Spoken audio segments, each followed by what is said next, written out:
कहानी की शुरुआत होती है गिलबर्ट नाम के एक आदमी से जो कोर्ट में सुनवाई के लिए आया था। उसने बैंक्स के चेक्स का फ्रॉड किया था, जिस वजह से उसे 18 महीने की जेल की सजा सुनाई गई। गिलबर्ट जेल में कैद हो गया, मगर सिर्फ 6 महीने बाद वो जेल से फरार होकर कनाडा की सरहद पार कर गया। कनाडा पहुंचकर उसने आइसक्रीम बेचने की नौकरी ढूंढी, मगर इससे पहले उसे अपना आइडेंटिटी कार्ड दिखाना होगा। लेकिन गिलबर्ट के पास तो ऐसा कोई कार्ड था ही नहीं, तो वो निराश होकर वहाँ से चल पड़ा। तभी रास्ते में उसे एक भिखारी दिखाई दिया। गिलबर्ट ने उस भिखारी से $22 के बदले उसका आइडेंटिटी कार्ड खरीद लिया। अब से उसका नाम रॉबर्ट हो गया और उसने जाकर आइसक्रीम वाले को अपनी आईडी दे दी। फिर शाम को वो एक धर्मशाला में पहुंचा, जहां दूर दराज से आए लोगों को रहने की जगह दी जाती थी। काफी बार दरवाजा खटखटाने के बाद एंड्रिया नाम की एक लड़की ने दरवाजा खोला और उस रात गिलबर्ट वहीं ठहर गया। फिर अगली सुबह उसने आइसक्रीम बेचने का काम शुरू कर दिया और वो पैसे कमाने लगा। मगर शायद उसकी किस्मत ही खराब थी, क्योंकि जल्द ही आइसक्रीम कंपनी कंगाल हो गई। आखिरकार वो अपना गम भुलाने के लिए एक बार में शराब पीने गया। इस बार का मालिक टॉमी नाम का एक गैंगस्टर था, जिसकी तलाश पुलिस भी कर रही थी, मगर पुलिस के पास उसके खिलाफ कोई पुख्ता सबूत नहीं थे,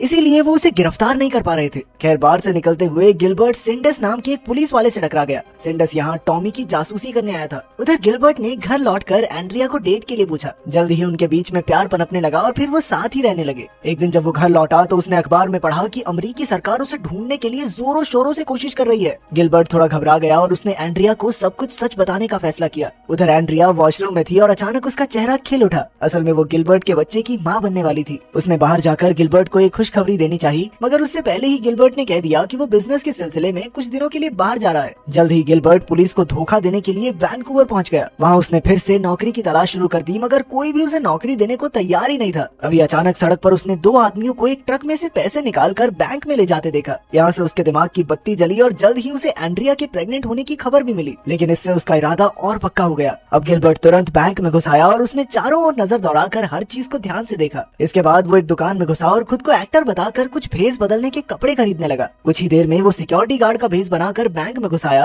और बैंक मैनेजर से मिलकर वहाँ की सिक्योरिटी की जांच करने लगा। इसके बाद वो कैमरा सर्वर रूम में भी गया और सारी जानकारी इकट्ठा कर ली। साथ ही उसने सिलिकॉन स्किन से चेहरा बदलने की कला भी सीखी और वहाँ से एक सिलिकॉन की नाक चुरा ली। आखिरकार वो चोरी के दिन भेस बदल कर बैंक में अपनी पहली चोरी करने पहुंचा। उसने जेसिका की टेबल पर जाकर एक कागज दिया जिस पर लिखा था कि चिल्लाना मत। फिर उसने अपनी जेब में छुपी हुई बंदूक दिखाकर जेसिका को सारे पैसे निकालने का हुक्म दिया। जेसिका ने डरते हुए सारे पैसे दे दिए, मगर अब गिलबर्ट के पास इन पैसों को रखने की जगह नहीं थी। तब जेसिका ने अपने पर्स में पैसे डालकर उसे दे दिए। इधर गिलबर्ट की नकली नाक उतरने लगी, जिससे उसका भांडा फोड़ होने ही वाला था, पर उसने मौका मिलते ही उसे चिपका लिया। आखिरकार काम होने पर उसने दुकान पर कपड़े लौटा दिए और सारे पैसे एक सूटकेस में रख लिए। इसके बाद वो तुरंत एयरपोर्ट पहुंचा, मगर यहाँ एक नई मुसीबत आ खड़ी हुई। उसने देखा कि उसके सूटकेस की एक्सरे जांच होगी तो उसके पैसे पकड़े जाएंगे। उसने जैसे तैसे कुछ पैसे अपनी अंडरवियर में छुपा लिए और वापस चेकिंग एरिया में पहुंचा। लेकिन फिर उसे पता चला कि डोमेस्टिक फ्लाइट में तो एक्सरे चेकिंग होती नहीं। खैर, जब वो घर पहुंचा तो एंड्रिया आंखें बिछाए उसका इंतजार कर रही थी। वो अपने नए घर में पहुंचे, जो गिलबर्ट ने कुछ समय पहले ही खरीदा था, मगर उसने इस बार भी एंड्रिया को अपनी सच्चाई के बारे में नहीं बताया। उसने झूठ कह दिया कि वो अपना खानदानी बिजनेस संभाल रहा है। वहीं दूसरी ओर पुलिस चोरी की जांच पड़ताल में जुट गई थी।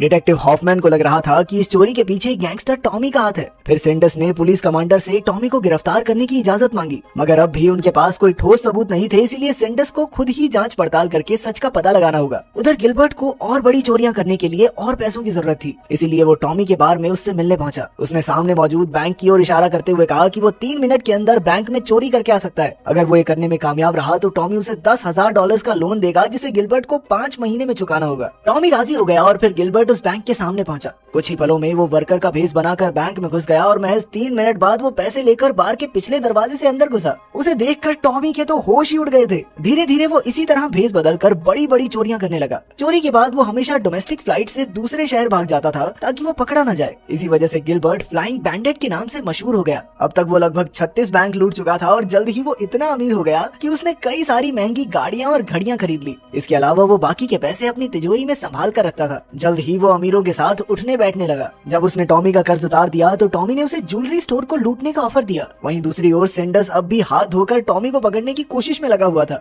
उसने इस ऑपरेशन का नाम प्रोजेक्ट कैफे रखा। अब उसकी टीम टॉमी की हर एक हरकत पर नजर रखने लगी कि वो कब किससे मिलता है। तब सिंडस ने सबसे पहले टॉमी के खास गुंडों बिशप और डेव को पकड़ने का प्लान बनाया। साथ ही उनके पास गिलबर्ट की भी तस्वीरें थी, पर वो ये नहीं जानते थे कि आखिर वो कौन है। इधर गिलबर्ट अपने घर पर था कि अचानक एंड्रिया उसके कमरे में आ गई। गिलबर्ट ने ढेर सारे पैसे बेड पर बिखेरे हुए थे, तो एंड्रिया ने उससे पूछा कि आखिर इतना सारा पैसा आया कहाँ से। तब गिलबर्ट ने उसे सच बताया कि उसने बैंक लूटा है। मगर एंड्रिया ने उसे ये साबित करने को कहा कि वो किसी को नुकसान नहीं पहुंचाता। फिर अगली सुबह गिलबर्ट एंड्रिया को अपने साथ ले गया और उसके सामने बैंक लूटा। उसकी काबिलियत देखकर तो एंड्रिया भी दंग रह गई। कुछ ही पलों में गिलबर्ट ने लूट के पैसे लाकर एंड्रिया के हाथों में रख दिए। आखिरकार घर लौटकर एंड्रिया ने उसे वादा करने को कहा कि वो पकड़ा नहीं जाएगा और एक समय के बाद ये काम छोड़ देगा। उधर टॉमी के बार के बाहर हम सिंडस को नजर रखे हुए देखते हैं। तभी गिलबर्ट टॉमी से मिलने आया और वो दोनों फिर से एक ज्वेलरी स्टोर को लूटने का प्लान बनाने लगे। तब टॉमी ने बिशप को लूट के दौरान गिलबर्ट के साथ रहने का हुक्म दिया। कुछ देर बाद जब गिलबर्ट टॉयलेट गया तो सिंडस उसके पीछे आ गया। उसने टॉमी को भी चेतावनी दे दी कि जल्द ही उसके खिलाफ अरेस्ट वारंट निकल जाएगा। फिर सिंडस ने गिलबर्ट को देखा तो उसे शक हो गया क्योंकि गिलबर्ट के चेहरे पर अब भी सिलिकॉन लगी हुई थी। बाद में सिंडस ने सभी कॉस्ट्यूम स्टोर्स में फोन करके जांच की। फिर रात को अचानक सिंडस को पुलिस स्टेशन से इमरजेंसी कॉल आई। पुलिस ने एक आदमी को शराब पीकर गाड़ी चलाते पकड़ा था। यह आदमी कोई और नहीं बल्कि टॉमी का खास गुंडा डेव था। आखिरकार उन्होंने डेव से गिलबर्ट का सारा सच उगलवा लिया। डेव ने उन्हें बताया कि गिलबर्ट अपनी पहचान बदलकर रॉबर्ट के नाम से जीने लगा और फ्लाइंग बैंडेड कोई और नहीं बल्कि वही है।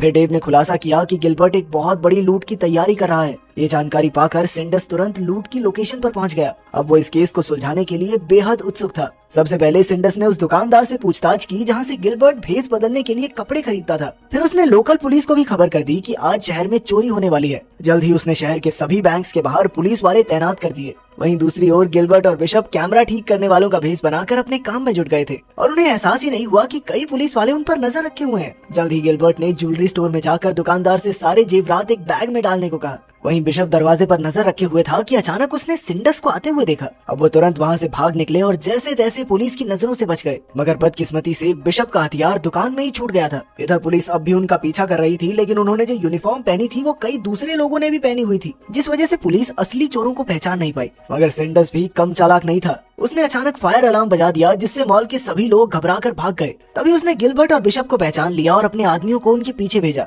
मगर अंत में वो दोनों सिंडस को चकमा देकर भागने में कामयाब रहे। बाद में गिलबर्ट ने एंड्रिया को फोन करके सारा सामान बांधने को कहा क्योंकि वो आज ही यहाँ से निकलने वाले थे। वहीं बिशप वापस टॉमी के बार में आ गया। जब गिलबर्ट घर पहुंचा तो उसने देखा कि एंड्रिया के पेट में दर्द शुरू हो गया था और अब किसी भी समय उनका बच्चा पैदा हो सकता है। गिलबर्ट बिना समय गवाए उसे हॉस्पिटल ले गया जहाँ एंड्रिया ने एक लड़के को जन्म दिया। वहीं दूसरी ओर पुलिस ने गिलबर्ट के घर पर छापा मारा, लेकिन वहाँ तो कोई रहता ही नहीं था। असल में गिलबर्ट बड़ी चालाकी से टॉमी की मदद लेकर दूसरे घर में रहने लगा था। खैर फिर पुलिस दुकान में मिले उस हथियार की जांच में जुट गई। वहीं गिलबर्ट कहीं दूर अपने बच्चे का पालन पोषण कर रहा था। गिलबर्ट आजकल कुछ ज्यादा ही फ्री था तो एंड्रिया एक बार फिर से प्रेग्नेंट हो गई। इसके बाद एक दिन अचानक टॉमी गिलबर्ट से मिलने आया। उसने गिलबर्ट से आगे के प्लान के बारे में पूछा क्योंकि वो फिर से गिलबर्ट से चोरी करवाना चाहता था। मगर गिलबर्ट ने ऐसा करने से इनकार कर दिया और टॉमी के जाने के बाद उसने अपने जमा किए हुए पैसे देखे। उनके पैसे लगभग खत्म होने वाले थे, पर फिर भी एंड्रिया ने उसे दोबारा चोरी करने की इजाजत नहीं दी। मगर अगली ही सुबह जब एंड्रिया सो रही थी तो गिलबर्ट एक खत में अपना पता लिखकर घर से चला गया। जब एंड्रिया की आंख खुली तो उसे एहसास हुआ कि गिलबर्ट जा चुका है। तभी फोन की घंटी बजी और एंड्रिया ने फोन उठाया तो सिंडस ने उससे गिलबर्ट का पता पूछा। एंड्रिया ने कहा कि वो तो घर पर है ही नहीं। फिर सिंडस ने सभी एयरपोर्ट्स पर फोन करके पूछताछ की, पर कोई फायदा नहीं हुआ।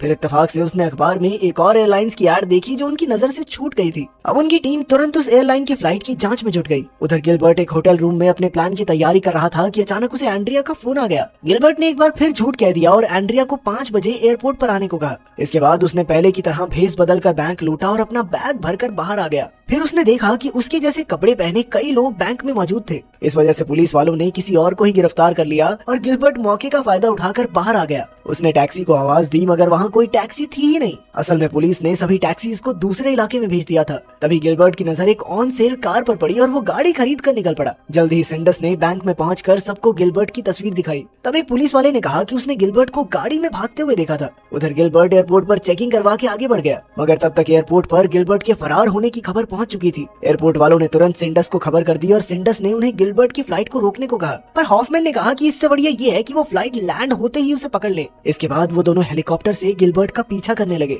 उधर जब गिलबर्ट फ्लाइट से बाहर आया तो एंड्रिया उसे लेने आई। तभी अचानक पुलिस की गाड़ियों ने उन्हें चारों ओर से घेर लिया। जल्द ही गिलबर्ट को गिरफ्तार कर लिया गया और सिंडस ने उससे पूछताछ की। एंड्रिया को गिलबर्ट पर बहुत गुस्सा आ रहा था क्योंकि उसने मना करने के बावजूद भी चोरी की, और जब उसे पता चला कि वो तो गिलबर्ट का असली नाम भी नहीं जानती तो उसने उससे तलाक ले लिया। बाद में टॉमी गिलबर्ट से मिलने आया और उसने कहा कि उसने ही पुलिस को गिलबर्ट के खिलाफ गवाही दी थी। आखिरकार गिलबर्ट को 59 बैंक्स लूटने के जुर्म में 20 साल की सजा सुनाई गई। तो क्या गिलबर्ट को सही सजा मिली या फिर तुम लास्ट तक सोच रहे थे कि काश ये बच के